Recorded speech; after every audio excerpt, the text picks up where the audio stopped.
Hold on. Shakur Stevenson out here moving like he got the keys to the whole sport, talking about he'll run through Tank, run through whoever, keep his belt, unify, do it all. Cause look who he's with now.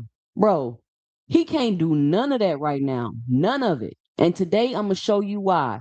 With his own promoter's business moves, a fighter who already got made an example of in 4K, and a war going on behind the scenes that nobody at Zuffa wants y'all paying attention to.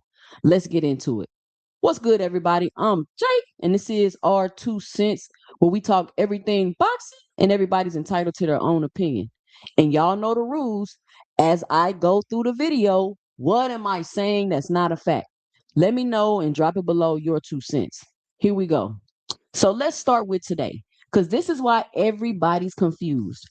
Garcia-Ben just got announced like a couple hours ago. September 12th, T-Mobile, and on the poster, Golden Boy logo and Zuffa logo side by side. And the second that dropped, the whole boxing internet went, see, cross promotion is here. The walls came down. Shakur can fight anybody now. Whoa. Slow down. Slow all the way down. Let me tell you what actually happened to make this fight, because the story behind this poster proves the exact opposite. Golden Boy sent Zuffa a cease and desist, a legal letter, y'all. Lawyers accusing Zuffa of, fancy word incoming, torturous interference. In English, Zuffa tried to go around Golden Boy to get to Ryan, and Golden Boy caught him and checked him in court language.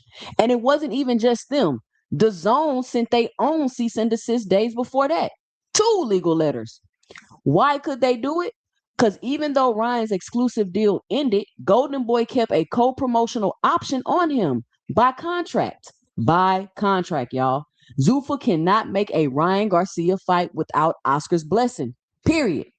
And don't take my word for it. Oscar said it out his own mouth. And I quote, "You can't just make fights without Golden Boy in the zone." The man even said nobody was asking for this fight. Said he wanted the Haney rematch. Said the only reason it's been is because Turkey owns a piece of Zuffa and wanted to feed his own company. That's Oscar talking, not me. So run that back. Dana didn't open no door. Dana got legally handcuffed by a contract he couldn't get around, and Saudi money dragged everybody to the table. That's not a bridge to cross promotion, y'all.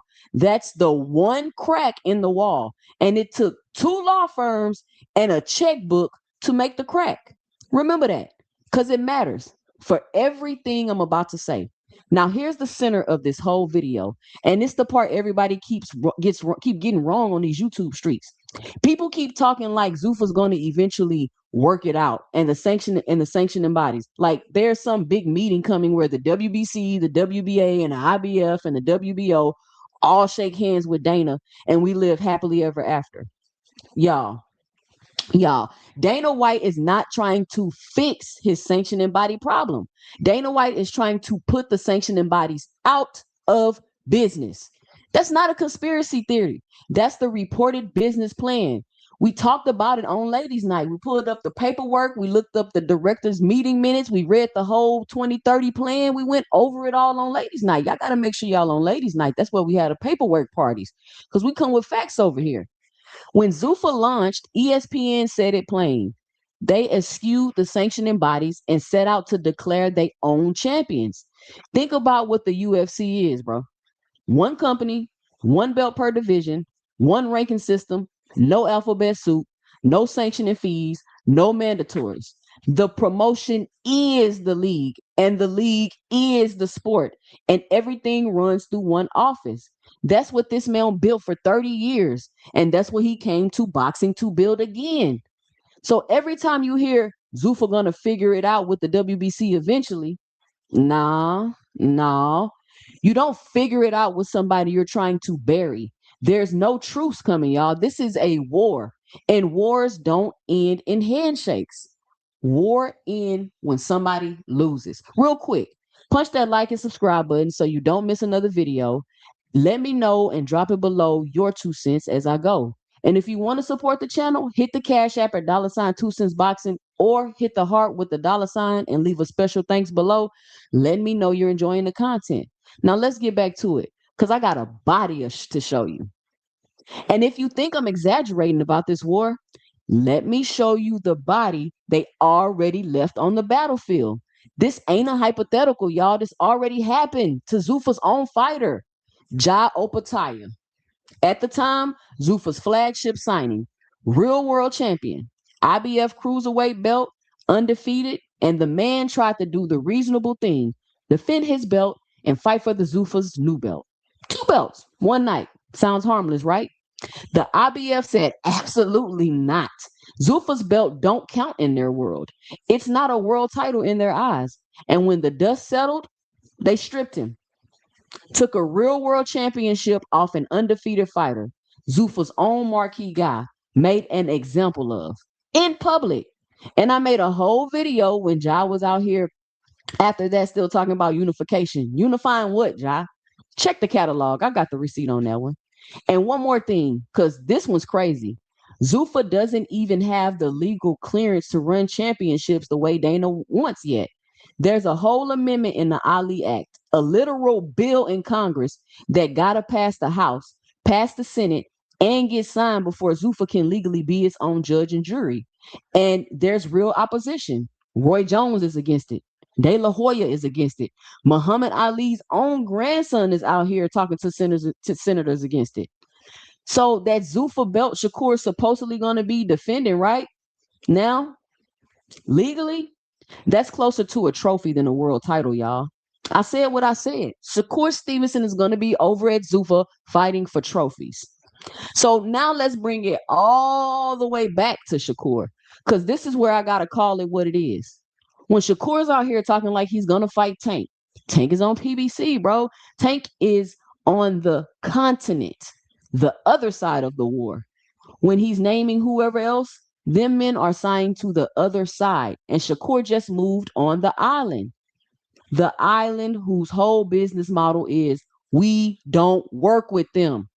And the one time it happened, the fight that announced today, it took a cease and desist, a DAZN cease and desist, a contractual option, and Turkey's checkbook to force it.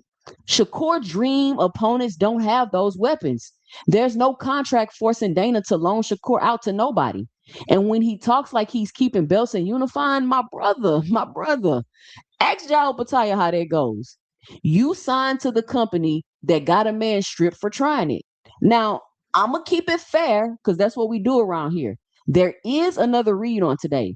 ESPN's take is that Garcia-Ben signals Zuffa will let their fighters challenge for other world titles. Maybe today was the first domino, not the exception. That's a real argument, and I'm giving it to you. But here's why I ain't buying it yet. One fight that took 2 law firms to make is not an open door. It's a hostage exchange. Call me when a Zuffa fight gets made without the lawyers. So with Shakur, it's one of 2 things. Either the man genuinely don't understand what his own promotion is doing, and I do not believe that. Shakur is smart. Or he knows exactly what he's doing, and he's selling y'all fights he knows he can't currently make. Because hype is free, y'all. Hype is free, and clarity is expensive. And Dana's silence is the loudest part of all of this. He's not correcting nobody. He's not doing interviews saying, well, actually, cross promotion ain't really open. Why would he? Every fan who believes Shakur Tank is one signature away is a fan buying into Zuffa. The confusion is the marketing, y'all. The confusion is the marketing. Dana's letting the misunderstanding cook because the misunderstanding sells. So here's my 2 cents on record, dated, clip it. Y'all know the drill. There is no truce coming.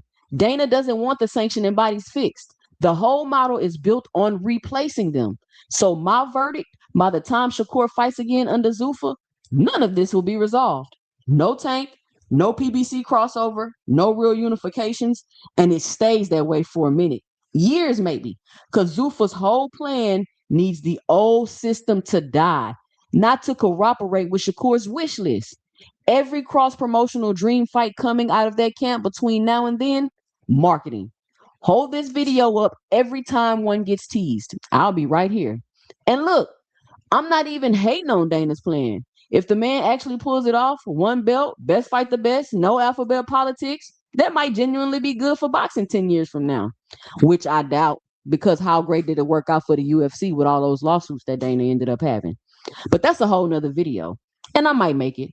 But what I'm not going to do is sit here while y'all get sold a fantasy season of matchups that legally, contractually cannot happen right now.